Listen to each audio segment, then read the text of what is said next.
월요일 아침 글로벌 마켓나우의 김희욱입니다. 월요일이긴 하지만 조금 마음이 편치는 않습니다. 주말 동안에 들러왔던 여러 가지 소식들이 사실 우리에게 좀 비관적인 전망을 주고 있습니다. 실적 우려야 워낙에 증시의 기본 테마라고 하겠지만 이 산 넘어 산이라고 그리스 넘고 메르스 넘고 그다음에 썸머랠리 왔다고 조금 시장이 회복되는 듯 했지만 바로 또 일주일 만에 연준 금리 인상 공포가 우리 시장 외국인 수급 위주로 시장을 얼어붙게 만들고 있습니다. 간반면 미국 증시도요. FOMC를 앞두고 시장이 특별히 좋았던 적도 없고 그럴 이유도 없죠. FOMC를 앞두고 현재 하방 공격이 월가에 횡행하고 있는 가운데 FOMC 직전이라도 최대한 몸을 낮추고 심지어는 자해 공갈까지 이렇게 해야 연준이 그나마 조금이라도 좀 친시장적인, 다시 말하면 비둘기파적인 그런 스탠스를 보이지 않을까, 이런 희망감은 또 한 번 월가와 글로벌 증시 하방 공격으로 이어지고 있습니다. 지난 금요일 달러 인덱스는요, 역시 증시의 하락과 반대 방향으로, 그러니까 결국은 맞는 로직이죠.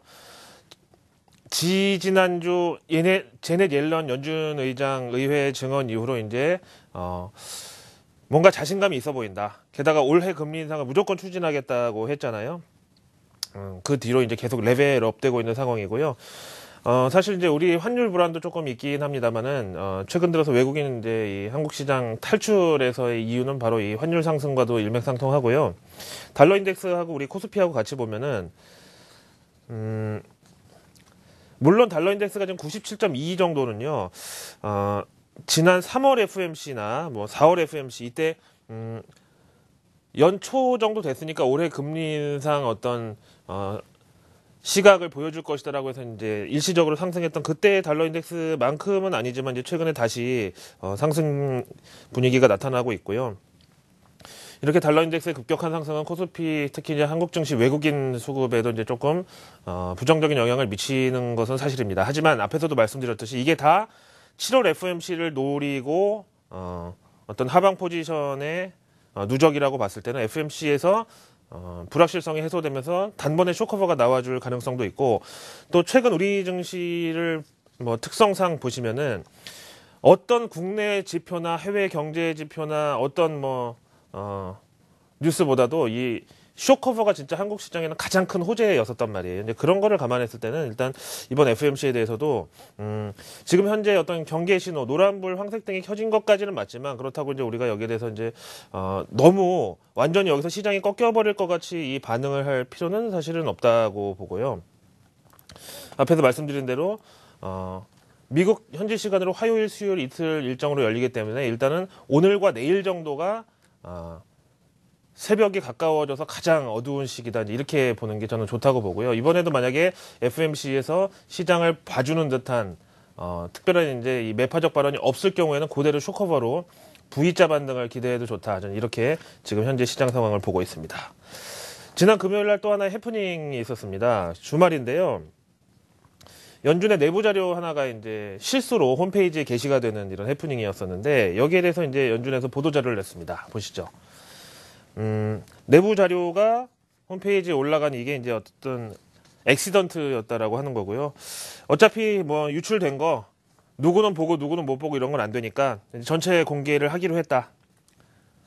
이렇게 지금 결정이 나왔고요. 그래서 도대체 뭔데 그렇게 시끄러웠나 봤는데 한 몇십 페이지 분량이더라고요. 방법론에서부터 어떤 이 전망 툴을 쓰는지 분석은 뭔지 어펜딕스는 뭔지 다 나와 있는데, 결국은 맨 마지막 장이 사실 중요한데요. 2020년까지 장기 전망이 들어있는 이게 나왔었거든요.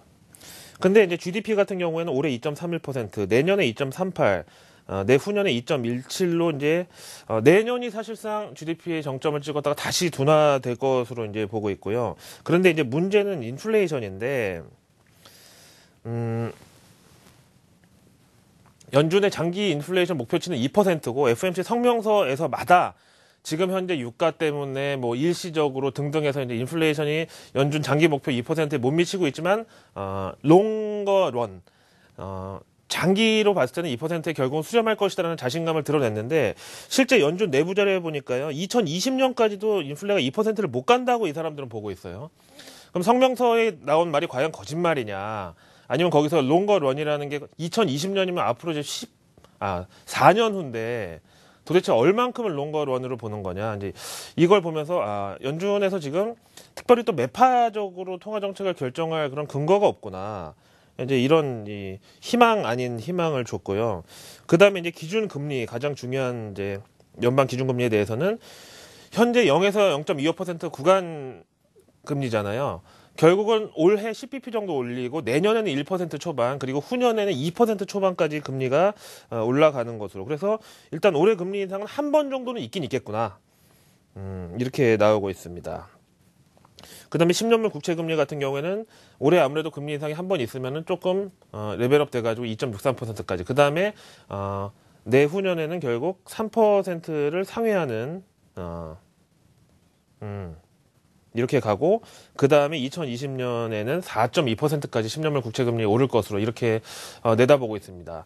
그래서 이제 내부 자료 유출이라는 게 이제 누가 봐도 좀 이제 아이 캐칭한 그런 이벤트잖아요. 뭐 스타들의 뭐 사생활 뭐 그런 유출도 항상 이제 인터넷에 뜨면은 막 검색어 1위에 기록하고 이러는데, 그러니까 뭔가 이제 좀 이 해프닝 자체는 좀 약간 섹시한 이벤트였지만 실제 봤을 때는 좀 이상하다. 연준의 경제 전망이 제니 옐런이 의회 증언에서 얘기한 것보다 사실상 조금 자신이 없어 보인다. 이제 이렇게 얘기가 나온 거죠. 물론 이제 이거를 뭐 100% 제니 옐런 연준 의장이 참고만 할 뿐이지 이거를 뭐 100% 반영하고 뭐 종교 수준을 믿는다고 볼 수는 없지만 어쨌든 이제 자료 유출을 봤을 때 이랬다는 거고요. 그럼에도 불구하고 이제 월가는 일단은 소나기는 피하고 보자. 다음 주 FMC, 그러니까 이제 우리 시간으로 이번 주 화요일, 수요일인데, 여기서 최대한 연준의 매파들의 그 입에 재갈을 물려놓으려면은 무조건 앓는 소리를 해야 되고 시장을 하방으로 패야 된다. 이제 이런 식의 금요일 심리가 나타났지만, 마음 한구석으로는 조금 안심도 됐을 법한 이제 그런 상황이었죠. 그러면은 FMC 이제 뭐, 현지에서는 D-3일 이렇게 보고 있는데, 관전 포인트 좀 한번 체크해 보겠습니다. 먼저 골드만삭스인데요. 일단은 이번 FOMC에서 금리 인상이 결정될 확률은 0%, 빵 퍼센트. 뭐 이번 달에 갑자기 금리를 올린다는 건 솔직히 말도 안 되지만 어쨌든 0%라는 거는 골드만삭스에서 최근에 이제 뭐 금리 인상이 내년으로 미뤄질 가능성도 있다. 이제 이런 스탠스하고 비슷한 하우스 뷰로 보고요. 좀 비둘기파적으로요. 그 다음에 이제 현재 컨센서스를 봤을 때는 올해 중에 한 번 정도 금리가 올라간다고 보는 게 타당해 보인다. 그 다음에 이제 관전 포인트 세 가지 중에 중요한 건 이제 이건데요. 먼저 이제 실업률하고 유가하고 인플레에 대한 연준의 평가를 주목하자. 일단은 실업률은 지난달 5.3% 나와가지고 최근 들어서 확실히 좀 떨어졌고요. 연준의 올해 실업률 목표가 5.2에서 5.3인데 이게 이제 이미 달성된 셈이죠. 근데 여기에 대해서 연준이 어떻게 언급을 하는지, 일시적이라 좀 더 지켜봐야 된다고 하는지 아니면 실업률만큼은 일단 목적지에 도달을 했고 나머지를 챙기겠다고 하는지 이걸 보고 그 다음에 유가에 대해서는 최근에 상품 시장 급락하고 여기에 따른 미국 그 인플레 하방 압력에 대해서 과연 이걸 우려라고 하는지 아니면 결국은 또 가처분 소득 증가에 따른 소비 진작 효과로 경제에 플러스 요인이 된다고 기존의 입장을 고수를 하는지 아니면 아예 언급을 회피할지를 이제 지켜보자는 거고요. 그다음에 두 번째는 금리 인상의 이제 힌트를 좀 찾아보자는 건데요.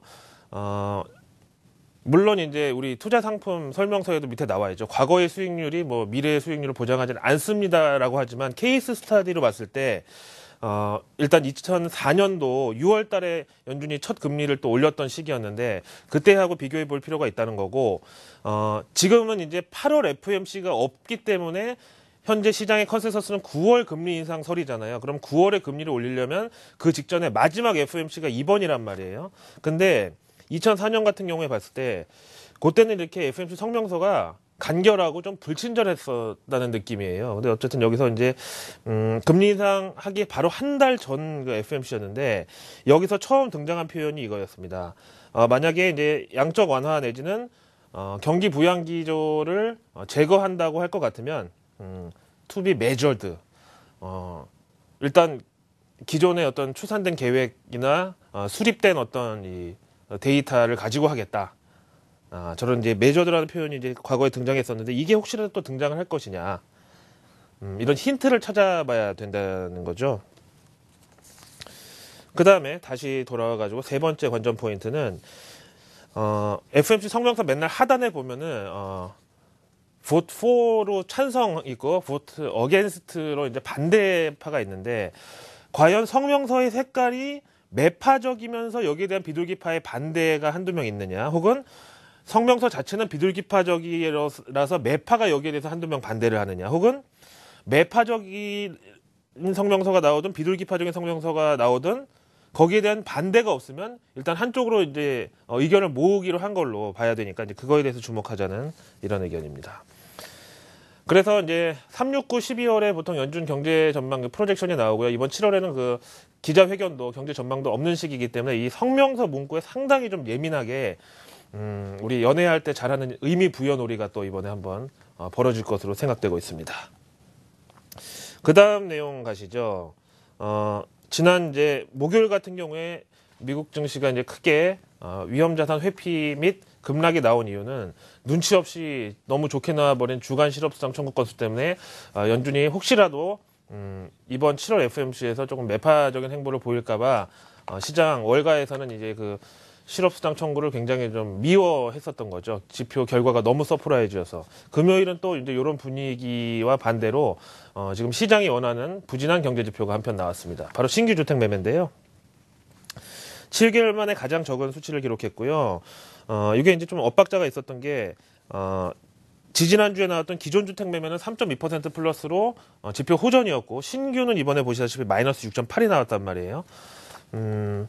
과연 그럼 뭐가 맞을까? 일단은 이제 전반적인 그림을 봤을 때는 완공한 다음에 등기가 달리기까지 그 평균 분양 기간이 5.4개월이 돼가지고 작년 6월 5.8개월에서 0.4개월이 줄어들었다는 거고요. 그럼 이제 여기에 대한 평가는 포브스지에서 도대체 여름 미국 주택 경기가 어떤 건지 헷갈린다. 기존 주택 매매는 상당히 훌륭했었고 이번에 신규 주택 매매는 상당히 부진했는데 일단은 미국도 우리와 마찬가지로 6월, 7월이 이사철 비수기란 말이에요. 그런데 일단 신규 주택 비중이 전체 미국 그 부동산 경기에서 차지하는 비중이 8%밖에 안 되기 때문에 일회성 부진으로 보는 게 좋겠다. 하지만 월가에서는 거 봐라. 주택시장도 지금 완전한 회복을 알리기에는 그렇다라고 하면서 이거를 막 부정적으로 판단을 해버렸고 결국 이거는 FMC를 앞두고 있는 월가의 의도적인 이제 어떤 하방 포지션 적산 이렇게 봐야 되겠죠. 자, 그다음에 이제 앞에서 말씀드린 대로 오늘과 내일 오전 정도가 이제 동이 트기 전에 가장 어두운 일단 단기 전망으로 볼 수 있는 FOMC 직전 어떤 혼란기가 될 것으로 보여지고요. 그럼에도 불구하고 이제 우리에게 또 중요한 바로미터는 이제 상해 지수가 있는데 최근에 상품 시장 급락, 금값 급락, 그리고 이제 중국 증시 급락, 유가 급락 이런 것들이 이제 우리에게는 악재인 줄 알았지만 최근 이제 FOMC에서 매파들의 발을 묶어놓을 수 있는 호재로 또 이제 월가에서 둔갑되고 있는 상황을 한번 생각해 볼 필요가 있는데요. 지난 금요일 상해 지수는 PMI 부진 때문에 1.3% 내려앉으면서 한 이틀 동안의 반등분을 일부 반납했습니다. 그럼에도 불구하고 이제 중국 당국에서는 4,000포인트 사수 의지가 상당히 좀 강해 보이고요. 지난 금요일 그래도 뭐 낙폭이 1.3%는 사실 크지만 생각보다 큰 충격은 안 나왔다는 게 다행이라면 다행이고 또 부진한 것은 최근에 지표가 부진할 때마다 중국 당국에서 뭔가 확실한 화끈한 경기 부양책을 꺼내 들 것이라는 기대 때문에 지표 부진을 오히려 시장에서는 매수 기회로 삼았던 최근 상황과는 좀 다른 모습이었다. 다시 말하면 중국 당국도 이제는 좀 쓸 수 있는 카드가 거의 다 나왔지 않느냐 이런 좀 비관론도 섞여 있었다고 보는데요. 이 지표를 보고 나서 금요일 밤에 월가의 MSCI 중국 지수 1.13% 하락하면서 큰 이상은 나오지 않았지만 어쨌든 후반형이 나왔고요. 여기에 대해서 단스케 뱅크 리서치에서는 중국 PMI 부진이 글로벌 회복세에 찬물을 끼얹었다. 게다가 또 이 선행성을 갖는 걸로 알려진 신규 주문, 그 다음에 재고 비율에 지금 최근 하락세가 뚜렷하다는 점을 지적하고 있습니다. 결국은 이제 중국 증시의 최근 조정과 하락은 어느 정도 펀더멘탈과 일치를 하고 있는 가운데 이렇게 되면 이제 위안화도 다시 약세로 갈 수밖에 없는데 이게 지금 어떤 그 효과가 반대 방향으로 뒤엉켜 있다는 게 좀 복잡하다는 분석이고요. 텔레그라프지에서는 앞에서 보신 대로 미국 연준에 대한 경계감, 그 다음에 중국 경착륙에 대한 우려 이런 것들 때문에 이머징 마켓이 지금 몸살을 앓을 조짐이 있다라고 해서 2013년도 12월에는 테이퍼가 나온 시점이고 나오기 전에 6월부터 한 3개월 동안 이제 연준 양적완화 축소에 대한 경계 반응이 나왔던 그게 또 한 번 데자뷰로 일어날 우려가 있다라고 보는 거고 최근에 이제 중국은 뭐 당연하고요. 브라질, 터키, 남아프리카의 자금 이탈 경고 등이 켜졌다고 하는데 이제 여기 한국 언급을 살짝 보시면은 어떤 자꾸 넘어가는 차입 비율이라고 할 수도 있고 외화 환율에 대한 어떤 이제 리스크가 폴란드, 터키, 브라질 다음에 한국, 그 다음에 인도 순으로 이렇게 나타나고 있습니다. 따라서 이제 최근 환율 불안에 따른 외국인 자금 이탈이나 한국 증시의 어떤 조정은 어느 정도 일리가 있지만 앞에서 말씀드린 대로 이게 7월 FOMC가 이제 내일 모레 끝나고 나면은 그때 분위기가 또 반전될 수 있다는 점은 희망으로 보고요. MSCI 이머징 지수도 지난 금요일에 1.4% 마이너스로 끝났습니다. 자. 아무리 앞에서 이제 해가 뜨기 전이 가장 어둡다. 이제 증시 입장에서는 단기적으로 그게 오늘과 내일 될 것이다라고 말씀드렸지만 너무 다 비관적이기만 하잖아요. 그런데 원래 어떤 이제 작용 반작용의 어떤 그 힘의 어떤 역학관계로 봤을 때는 이렇게 부정적인 소식만 있을 때 오히려 이거에 대한 어떤 역발상도 필요하다고 봅니다. 마켓워치에서는 이제 여기에 집중하고 있는데요. 저렇게 경고음이 커지다 보니까 결국은 그게 또 연준 비둘기파들의 좋은 먹잇감이 될 수도 있다. 이렇게 얘기하고 있고요. 앞에서 보신 대로 PMI가 1년 3개월 전으로 후퇴를 했고 올해 들어서 기준금리 인하하고 지준율 인하하고 막 증시에 돈 풀고 이런 게 다 무용지물이었었다는 게 이제 일단 펀더멘탈에서는 증명이 된 셈이고 그래서 이제 이것 때문에 금요일 날 월가에서는 원자재, 제조, 에너지 같은 경기 민감주들을 패버렸기 때문에 결국은 이것도 FMC의 어떤 골칫거리가 될 수 있고요. 특히 이제 연말에 IMF에서 이제 지급하는